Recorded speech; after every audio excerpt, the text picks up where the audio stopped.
Hello guys, I'm Ashley, and today I will tell you the story of me and a beautiful little girl named Bella. I met Bella through her father, Jacob. Jacob was actually my boyfriend who eventually became my fiancé. We were together for 3 years before he ended up proposing to me. I was in love with Jacob and obviously said yes. Frankly speaking, he was a great man and I thought he loved me a lot. He introduced me to Bella, who was a sweet and quiet kid. She was always polite and I ended up really liking her. She was a little shy and quiet around me, but we always got along great. With our engagement set, Jacob and I were excitedly planning our wedding. I was still staying in my rented apartment at that time, but was slowly approaching the end of my lease. I must say that I was a little worried about what I was going to do about the apartment. It was then that my fiancé came up with an idea. He said, "Hey, Ashley, why don't you move in with me?" "You want me to move in with you?" "Yeah, we're getting married, so you will be in my house soon anyway. Since I already own the house, you don't even have to pay rent anymore." "But I don't know. I think I'll feel awkward living rent-free with you." "Oh, come on. Don't be like that. It would be nice to have another helping hand around the house. Being a single dad to Bella can be exhausting sometimes. If you come to stay with us, it will be of great help." I guess you are right about that. If I am at your house, I will be able to help you take care of Bella too. I know being a single dad can be tiring since you have to do everything alone.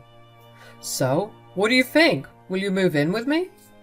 "Of course I'll move in with you, Jacob. I have been wanting to do that for a long while now anyway. I thought we would do it after the wedding, but it sure sounds like a good idea right now." I was actually really excited to move in with my new fiancé. I always thought that it was a good idea to live with someone before you marry them. It gives you an idea about what life will be like with them. Also, I think it's important to match your schedules and ways with your partner before you start living together 24/7. It just makes things so much easier and avoids unnecessary problems later. So when Jacob asked me to move in with him and his daughter, I was actually ecstatic. I moved in with my fiancé as soon as I could. Since I worked from home, it was easy for me to get settled into a new place. Jacob already had a great Wi-Fi connection for his gaming computers, so I didn't have trouble setting up my own devices for work. It was actually nice, finally being able to live with the love of my life. Bella was just an added advantage since I loved her a lot too. I was super excited to take care of her and spend some quality time bonding before the wedding happened.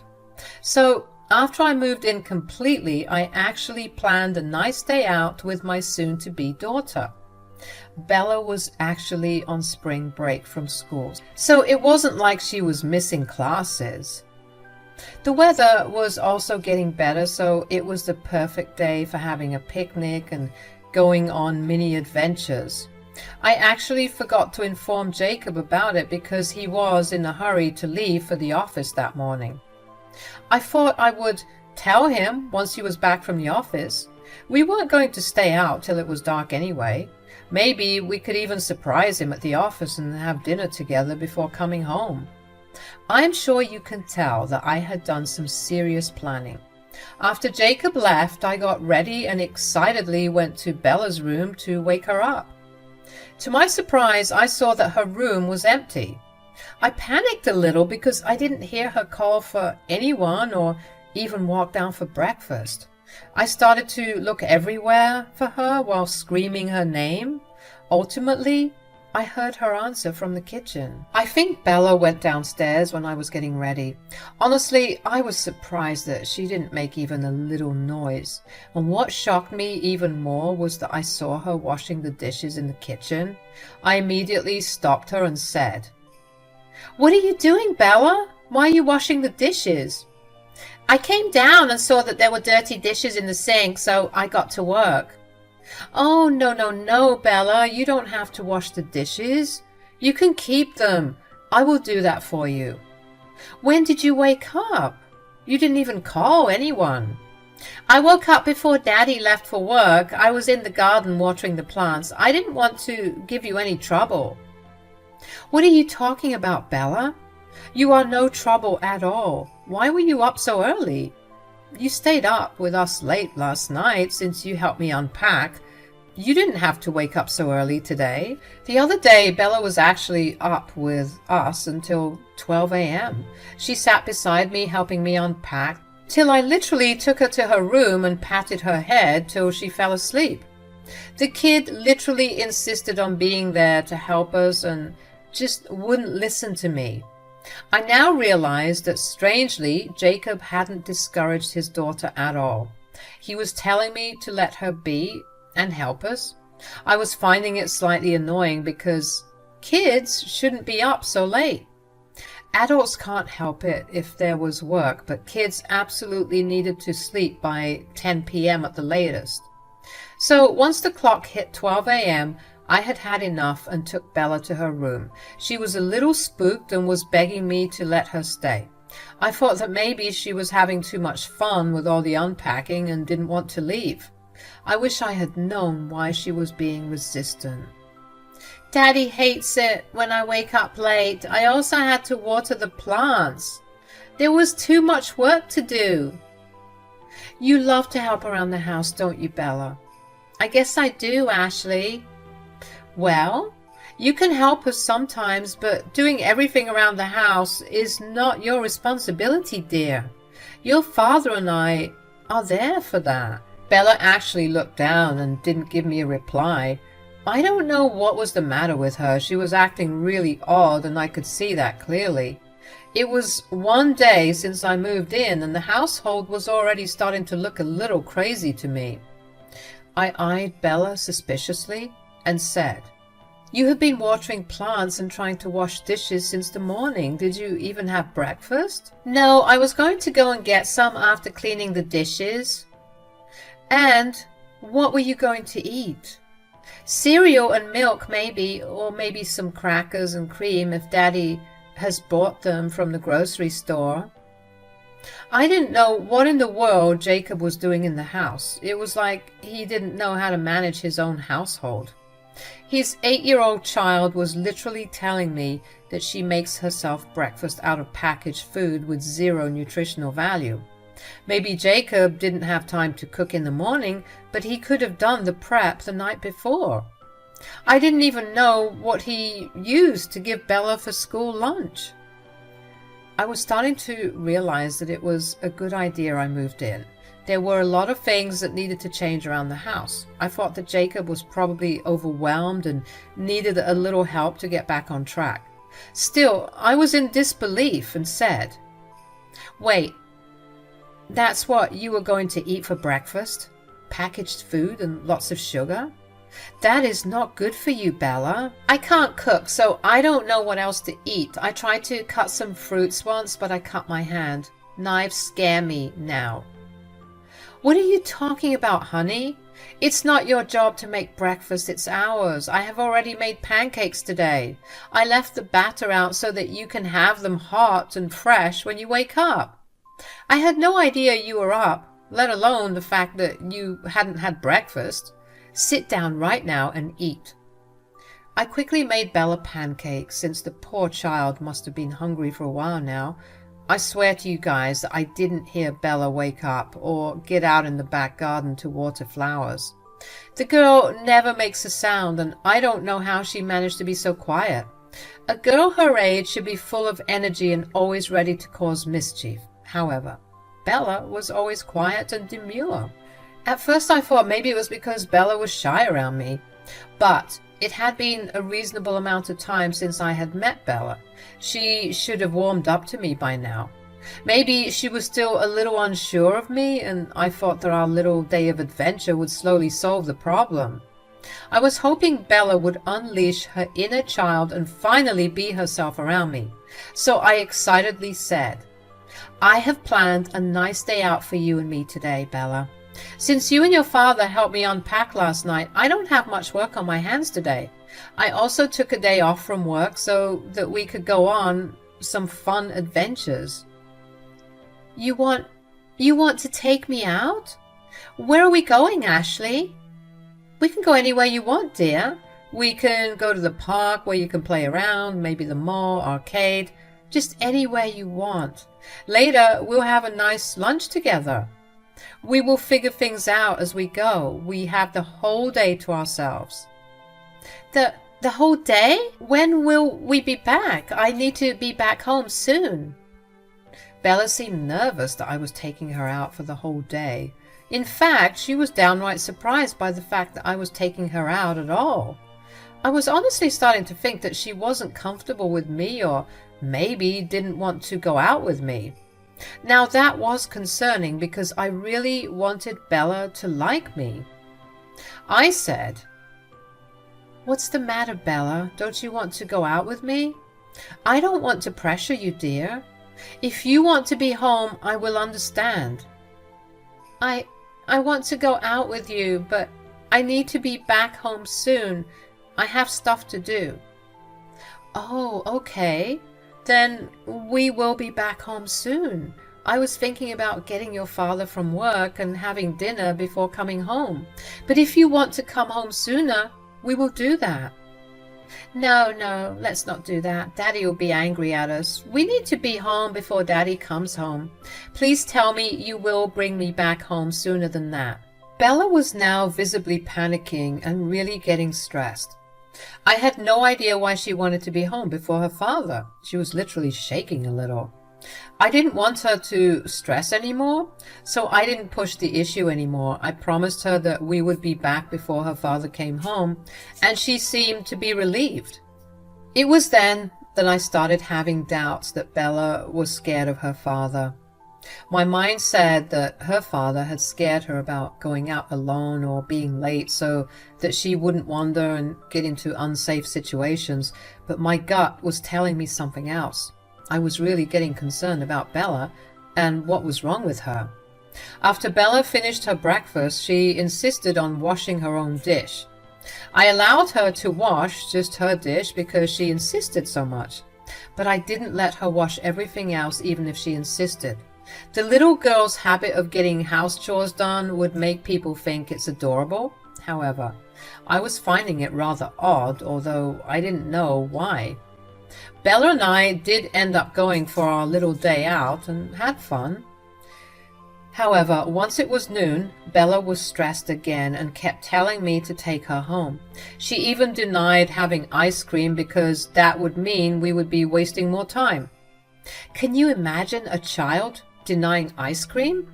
Yeah, me neither, guys. That's why I was really concerned and took her straight home. I wanted to see what important work she had to do at home. As soon as we got home, Bella ran up to her room and told me that she would be changing. I went to my own room and took time to change while wondering what was going on with her. Then I went back to the kitchen to wash the dishes. Lo and behold, the dishes were already washed. I was so confused and felt like I was losing my mind. There was only one explanation about who did it. I went to look for Bella and found her in the laundry room trying to sort out clothes and getting them washed. I was shocked beyond belief. What are you doing, Bella? Did you wash the dishes and now come here to do laundry? Yes, I washed them as fast as I could. I hope I didn't disturb you with all that noise. I will be done with the laundry soon. If I hurry, I can get it done before Daddy comes home. Bella, you are not making any sense right now. Why are you doing all the chores around the house? I have to do my chores, Ashley. That's what I have to do to get food. Those were the words that I never thought I would hear from an 8-year-old girl's mouth. I hadn't even been 2 full days in Jacob's house, and I was already starting to feel like there were a lot of things going wrong here. The shock on my face was very clear, and even Bella noticed that because she looked away from me. I said rather loudly, "What on earth are you talking about, Bella? Who told you all this nonsense?" Daddy told me this, Ashley. He said that I needed to earn my food and stay. Since I can't earn money, I have to do all the household chores. Oh my God, no, no. You don't have to do everything, Bella. Daddy must have been joking. He is your father, so he is going to feed you and house you for free anyway. You don't have to take him so seriously, dear. But if I don't complete my chores, Daddy punishes me. I don't want to be punished again. Now that was another thing I never expected Bella to say. She was literally saying that Jacob punished her for not doing all the chores in the house. I never really saw abusive signs in Jacob, but I was going to listen to Bella about what she had to say. If what she was saying was true, something needed to be done soon. I had to get the truth out of Bella. I said, "You have to tell me what Daddy does, Bella. I'm here now, so he will not punish you anymore." "He doesn't let me eat when I leave my chores incomplete, and that's why I work in the garden and wash dishes before having breakfast. Daddy hates it when I don't complete my chores and make too much noise." "Is that why you are quiet all the time, Bella?" "Yes, Daddy gets really angry when I make noise. He says that I'm annoying him. He locked me in my room for a whole day once when I dropped a plate by mistake." Bella then went on to describe in detail all the ways Jacob was abusing her. The girl has never been to a doctor and has not even been given proper food. All she gets is a few nuggets or crackers from time to time because Jacob doesn't cook. He always orders out and eats junk, but he doesn't bother giving his own daughter proper meals. I was genuinely horrified at what I heard Bella say.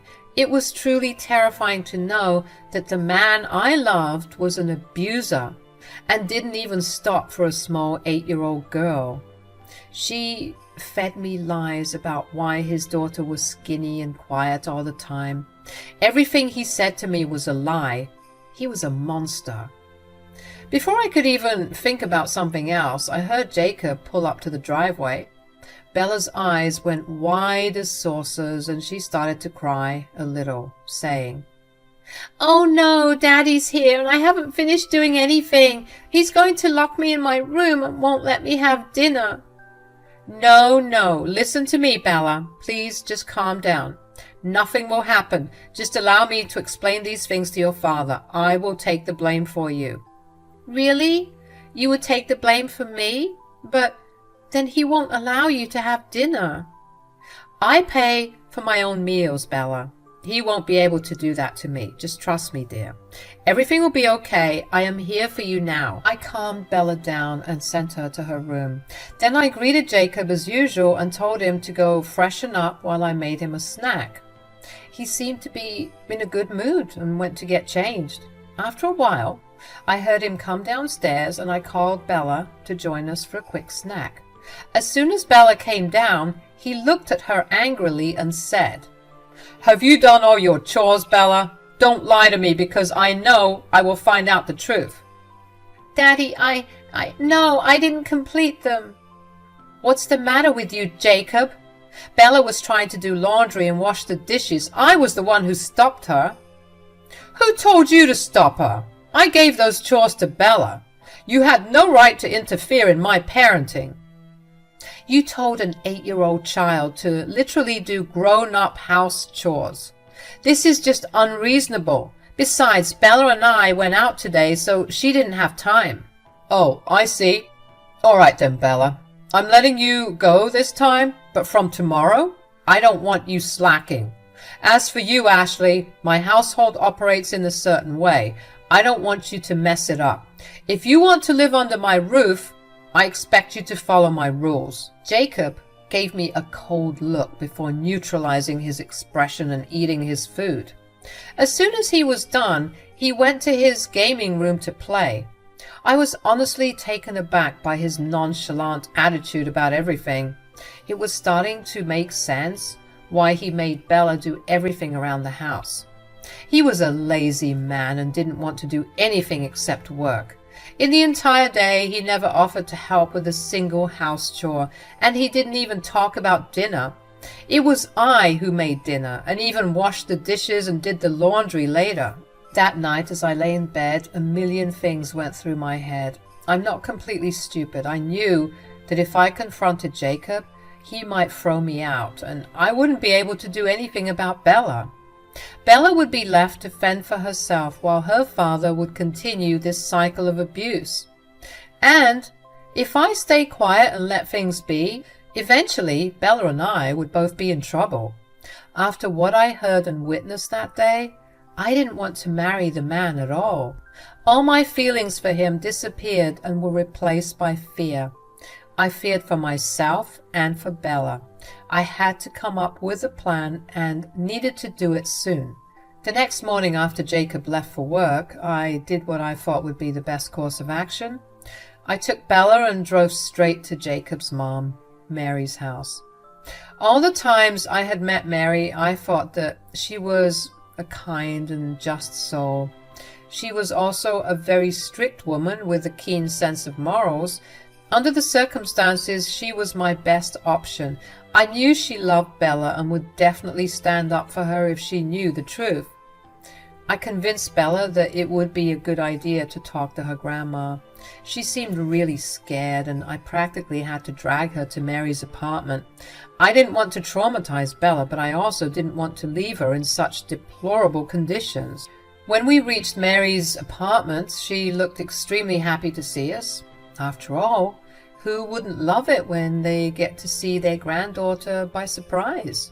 She welcomed us in and soon realized that something was wrong with Bella. She kept asking her, but Bella kept her mouth shut. So I sent her to play and sat down next to Mary to say, "I'm sorry for showing up unannounced, Mary. There is something very serious that I want you to know."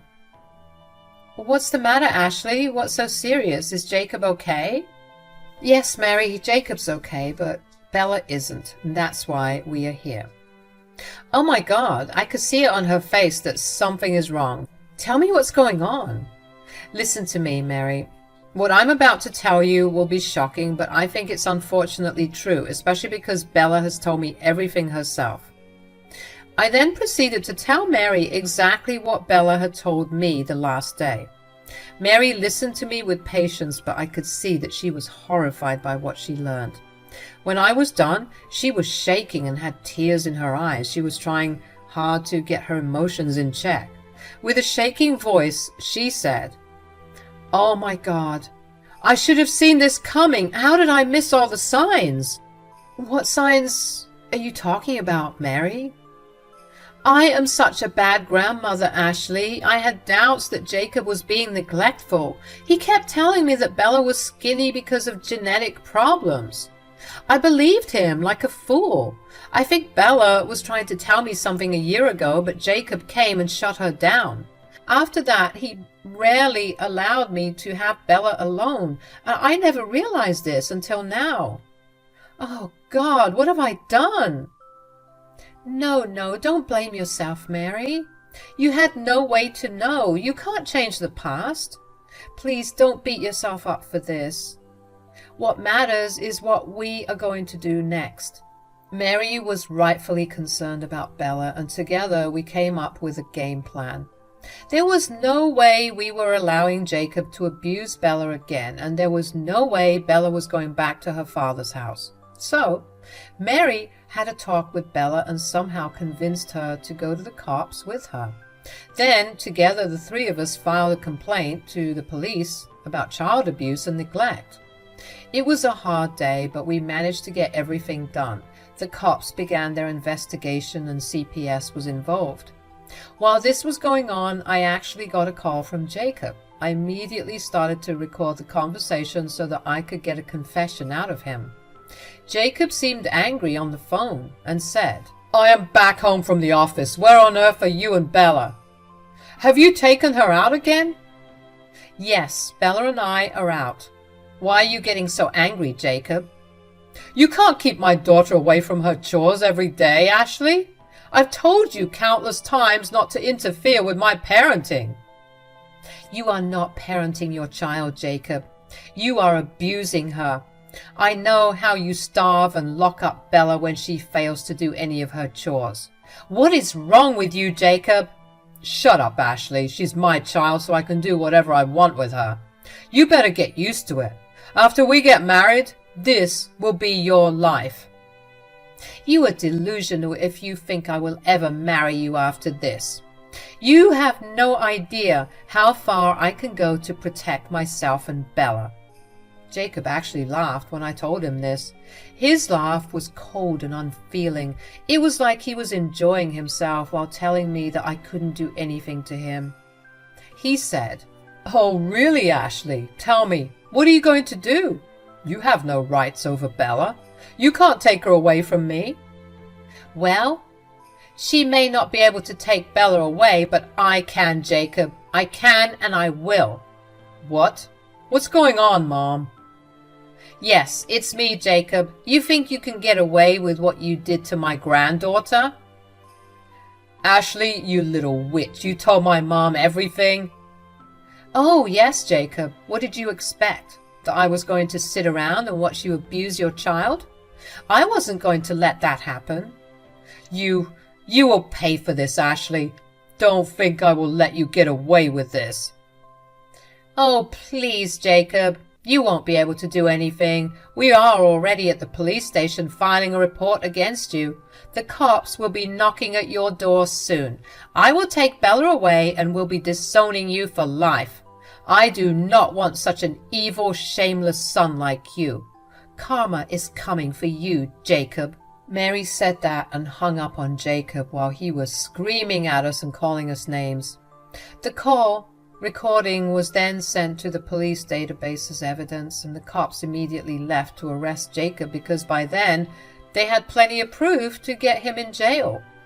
While he was brought down to the police station, Mary and I, along with a police officer, went back to his house to pack mine and Bella's clothes.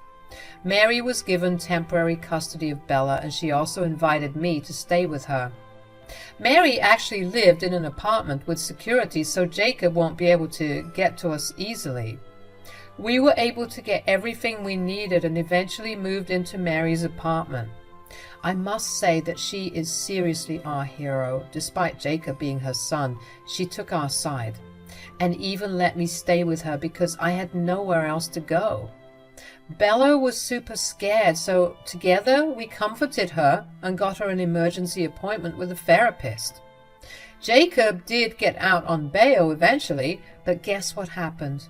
The word spread around town and he was actually fired from his job. His job had a specific clause that said employees would be fired if they got arrested and had an ongoing case against them. So Jacob ended up losing his job. I will give you a shorter version of what happened next. Jacob lost his job and went absolutely crazy. He did show up to Mary's apartment and caused a huge scene trying to get to us. Everything was recorded by the apartment security cameras, and eventually the guards called the cops on him. He caused some destruction to the apartment property, so they filed a case against him. We were also able to get restraining orders against Jacob. After his brilliant show of behavioral issues and abuse, he eventually lost custody of Bella. She is now with Mary, who has taken up her care for good. Jacob didn't even get visitation because of what he did at Mary's apartment. Currently, Jacob is employed in a place where he had to take a huge pay cut. The court ordered him to pay a lot of money in fines for all the charges that were against him. He had to sell his house and move into a rented apartment because of his loss in income and court fees. I am still living with Mary and taking care of Bella with her. Bella has become a huge part of my life, and I am honestly very lucky to have both Mary and Bella with me. Every day I thank God that I could save Bella and also myself from an abusive man. I almost married a monster, but was able to not only escape last minute, but also punish him for abusing his child.